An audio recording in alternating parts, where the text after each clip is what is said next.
Medical microbiology সাবজেক্টে যে কোনো সুবিধা পাওয়া শুরু হয় এমএসসি ডিগ্রির পর থেকে। সাবজেক্ট রিলেটেড সুবিধা যেমন প্যাথোলজিস্ট হিসাবে রেজিস্ট্রেশন পাওয়া যায় এমএসসি করলে, কিন্তু তারপর যে কোনো একটি অথরাইজড ল্যাবরেটরিতে 3 বছরের অধিক কাজ করার এক্সপিরিয়েন্স থাকতে হবে।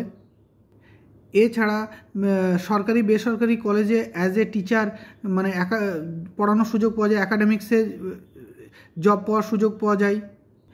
যে কোনো লাইফ সায়েন্স গ্র্যাজুয়েট এই কোর্সটি করতে পারে, তবে যে কোনো প্রাইভেট ল্যাবেও অ্যাজ এ প্যাথোলজিস্ট কাজ করার সুযোগ পাওয়া যায়।